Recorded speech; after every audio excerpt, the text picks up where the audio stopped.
Strawberry ఆపిస్తాము. Strawberry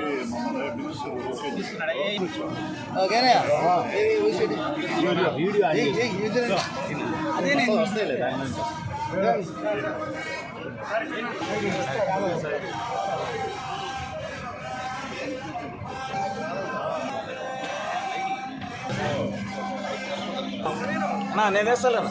అవునన్నా పదేనా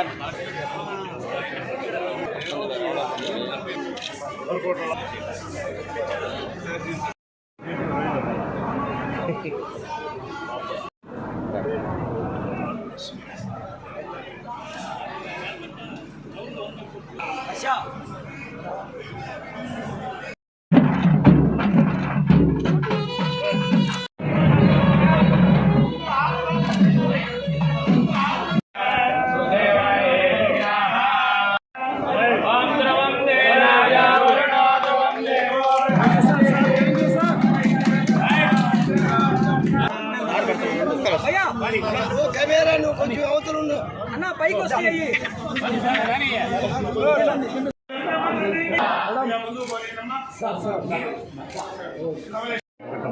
వెంకటమంజులా సమేతస్య వీర మనోజ్ నామధేయస్య శాలిని నామధేయస్య అఖీల నామధేయస్య మాధురీ నామ్యాః మైత్రీ నామధేయస్య ఆర్యన్ నామధేయస్య సహ కుటుంబాన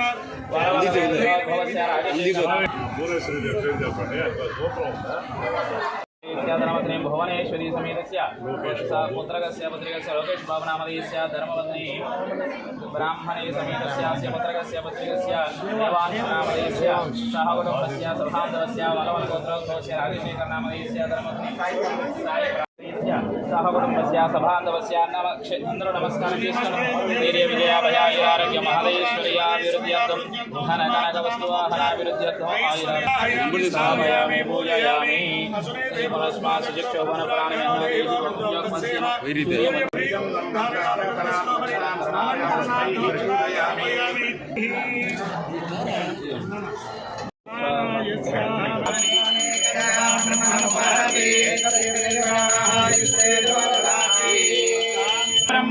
బ్రహ్మాజాయుక్తేతిం ప్రజాం దదుః బ్రాహ్మణ పౌరుషేయ ఉద్ధరేతు.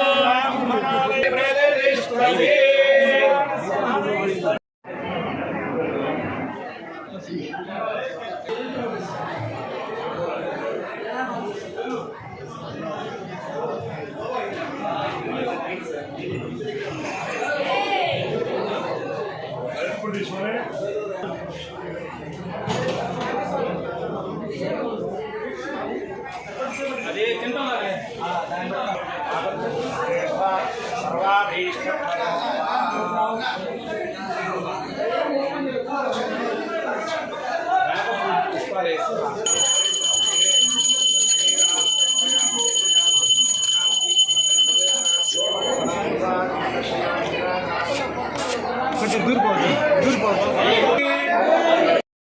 ఈ పవిత్ర దినాన కావలి రూరల్ మండలంలో ఉన్నటువంటి ప్రసిద్ధిగాంచినటువంటి రుద్రకోట గ్రామం ఎంతో చరిత్ర గల గ్రామం.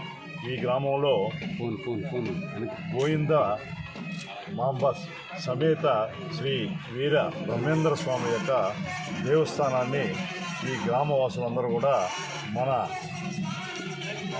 రాజా ఇంటి పేరు కాకు రాజా వారి యొక్క మిత్ర బృందం అదేవిధంగా గ్రామస్తులు అందరూ కూడా ఒక ఏకతాటిపైన గత 3-4 సంవత్సరాల నుంచి అంటే వాళ్ళు ఒక స్పెషల్గా రాతితో ఇటుకలతో కాకుండా ఆ దేవస్థానాన్నే ఇటుకలతో కాకుండా రాతితో నిర్మించడానికి కోసంగా ఇంత ఆలస్యమైంది.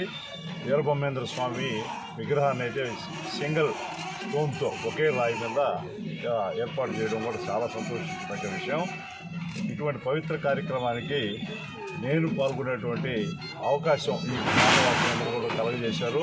వారికి ప్రత్యేకంగా కాకు రాజా వారి కుటుంబ సభ్యులు, వాళ్ళ అమ్మగారు, వాళ్ళ సతీమణి గారు, వాళ్ళ నాన్నగారు, వాళ్ళ కుటుంబ సభ్యులందరూ, వాళ్ళ మామగారు, వాళ్ళ మేనల్లుళ్ళు, వాళ్ళ మిత్రులు అందరూ కూడా ఈరోజు ఈ కార్యక్రమంలో రావడం, అదేవిధంగా రూరల్ మండలం కావలి నియోజకవర్గం అంతా కూడా ఈ పవిత్ర కార్యక్రమంలో పాల్గొనడానికి ఇచ్చేసినందుకు ఆ భక్త మహాజనులందరూ కూడా ప్రత్యేకమైనటువంటి నమస్కారాలు తెలియజేసుకుంటూ కేవలం వీరబ్రహ్మేంద్ర స్వామి గారే కాకుండా వెంకటేశ్వర స్వామి, కృష్ణుడు, సరస్వతీదేవి, అదేవిధంగా లక్ష్మీదేవి, దక్షిణామూర్తి, ఈ విధంగా 8 దేవతలు, విఘ్నేశ్వరుడు, 8 దేవతల్ని ఈరోజు వాళ్ళంతా కూడా ఒకే సమయంలో విగ్రహ ప్రతిష్ట జరపడం ఒక ప్రత్యేకమైనటువంటి విషయం.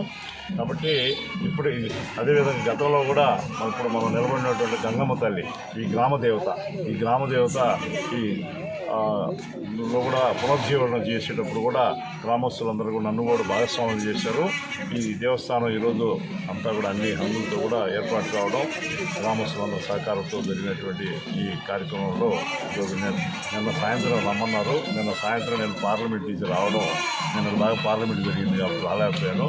ఈరోజు అందులో గోశాల మన కాపు రాజా వీళ్ళు ఎక్కడా లేని విధంగా ఎక్కడో కొన్ని దగ్గరలో ఉన్న గోశాలు, ఇప్పుడు కొండబెట్టుకుంట ప్రసన్న వెంకటేశ్వర స్వామి సన్నిధిలో గోశాల ఉంది, వెంకటేశ్వర స్వామి సన్నిధిలో తిరుపతిలో ఉంది. ఆ విధంగా ఒక చిన్న గ్రామం అయినా కూడా గోశాలని నిర్మించి చాలా అద్భుతంగా దాన్ని నిర్మించడం కూడా జరిగింది.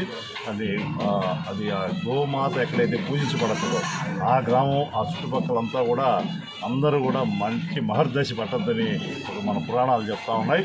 కాబట్టి ఈరోజు ఈ గోశాల, అదేవిధంగా వీరబ్రహ్మేంద్ర స్వామి తెలుసు, వీరబ్రహ్మేంద్ర స్వామి గురించి అది ఆయన చెప్పిందల్లా కూడా వేదం అవుతుందని చెప్పి కూడా అది కూడా జరుగుతుంది. దాంట్లో భాగంగానే కావాలని కూడా కనకపట్నం అవుతుందని కూడా చెప్పడం, దాన్ని కూడా మనం చూస్తూ ఉన్నాం. ఎయిర్పోర్ట్లు, సీపోర్ట్లు, అదే రకరకాల పరిశ్రమలు ఇవన్నీ కూడా ఈరోజు వస్తూ ఉన్నాయి.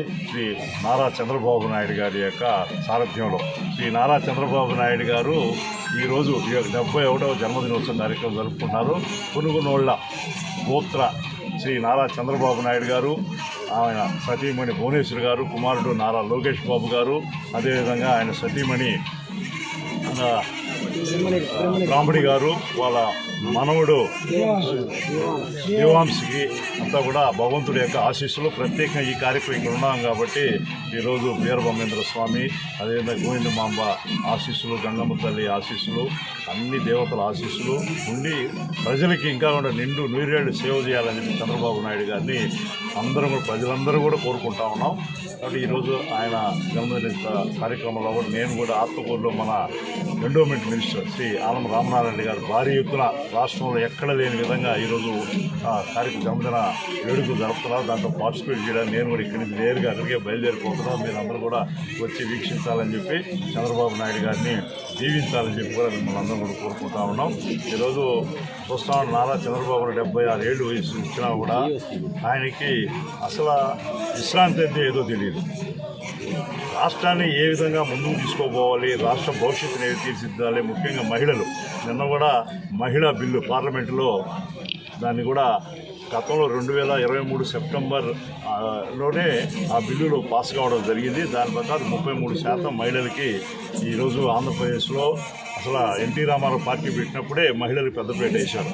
దాంట్లో భాగంగానే అప్పుడు స్త్రీలకి కుటుంబ ఆస్తులు భాగంగానే, అదేవిధంగా వాళ్ళ పేరు మీద ఆస్తులు కూడా పెట్టడం కానీ, అదేవిధంగా స్త్రీ యొక్క ఎంపవర్మెంట్ కోసం ఎన్నో కార్యక్రమాలు చంద్రబాబు నాయుడు ఎన్టీ రామారావు చేపడితే చంద్రబాబు నాయుడు గారు ఈరోజు వాటి అన్నిటి కూడా తల్లి ఒడి అని కానీ, ఆడవాళ్ళకి ఈరోజు వాళ్ళకి అన్నీ ఉచితమే. బస్సులు, ఆర్టీసీ బస్సులో ప్రయాణం చేసి చదువుకోవడానికి కానీ, హాస్పిటల్కి పోవడానికి కానీ అర్హులైన అందరికీ ఈ విధంగా ఎన్టీ రామారావు గారు ఈ మహిళలకి ఒక సమాజంలో ఒక ప్రత్యేకమైన స్థానం ఏర్పాటు చేసి చంద్రబాబు నాయుడు గారు, లోకేష్ బాబు గారు ఈరోజు ఆయన సమేత ఆయన కూడా డిప్యూటీ చీఫ్ మినిస్టర్ ఉన్నప్పుడు పవన్ కళ్యాణ్ గారు కానీ, బీజేపీ అంతా ఎన్డీఏ కూటమి ఈరోజు దాన్ని ఉవ్వెత్తున ముందుకు తీసుకోబోతూ మంచి అందులో అమరావతి రాజధాని కూడా ఈ సంవత్సరం మనం అందరం కూడా ఏర్పాటు చేసుకోవడం అధికారికంగా జరిగింది. కాబట్టి బిల్లు పార్లమెంటులోనే పాస్ అయింది కాబట్టి అమరావతి బిల్లు అనేది ఇక్కడ ఎవరు కూడా దాన్ని ఏమీ చేయలేరు. ఎవరన్నా పేరు మార్చాలంటే మళ్ళీ బిల్లు పార్లమెంట్లోనే పాస్ కావాలి. కాబట్టి ఎవరు ఏది చెప్తున్నా కూడా ఏది నవ్వదు, అదే పర్మనెంట్ రాజధాని. కాబట్టి ప్రతి ఒక్కరికి ఒక ఇంటికి మనకి ఒక ఇంటి పేరు ఒక అడ్రస్ ఉన్నట్టుగా ఒక రాష్ట్రానికి ఒక రాజధాని ఉండాలి. దానికోసమే చంద్రబాబు నాయుడు గారు ముందు చూపుతూనే మళ్ళీ దానికి అవంతరాలు జరగకూడదని చెప్పి బిల్లు పార్లమెంట్లో కూడా పాస్ చేయించడం జరిగింది. కాబట్టి మన నరేంద్ర మోడీ గారు దీవెనలు పుష్కలంగా మన అమరావతి రాజధానికి ఉన్నాయి. కాబట్టి ఎటువంటి ఆటంకాలు లేకుండా ముందుకు పోతుందని కూడా మనం ఈ శుభ సందర్భంలో శ్రీ నారా చంద్రబాబు నాయుడు గారి 76వ పుట్టినరోజు సందర్భంగా మనం అందరూ కూడా మనస్ఫూర్తిగా కోరుకున్నాను. మిమ్మల్ని అందరినీ ఆశిస్తూ నాకు ఈ అవకాశం ఇచ్చిన రుద్రకోట వాసులు నన్ను ప్రత్యేకంగా ఈ కార్యక్రమంలో పార్టిసిపేట్ చేయాలని అందరు గ్రామస్తులంతా 30-40 మంది వచ్చారు. నాకు ఒక 10 రోజుల క్రితం మీరు రావాలని నేను రాత్రి రాలేకపోయాను. మన ఠాకూర్ రాజా, అదేవిధంగా ఇంకా అందరూ పెద్దలు ఉన్నారు, ఒకరని కాదు, అందరూ నాకు ముఖ్యం. ఈ గ్రామంలో రుద్రకోట అంటే నాకు ప్రత్యేకమైన అందుకోసం గతంలో కూడా పాలిటెక్నిక్ కాలేజీ కూడా ఇక్కడ ఏర్పాటు చేసాం. ఇప్పుడు కూడా ఈ మంచి సందర్భంలో చంద్రబాబు నాయుడు గారి పుట్టినరోజు సందర్భం ఈ గ్రామానికి నేను ఒక మంచి కమ్యూనిటీ హాల్ 50 లక్షల రూపాయలతో పెళ్లిళ్ళు చేసుకోవడానికి మీరే గ్రామస్తులు ఈ పంచాయతీలో మాట్లాడుకున్న స్థలం కేటాయించండి. ఎంపీ నిధుల నుంచి ఈ శుభ సందర్భంలో చంద్రబాబు నాయుడు గారి పుట్టినరోజు సందర్భంగా 50 లక్షల రూపాయలతో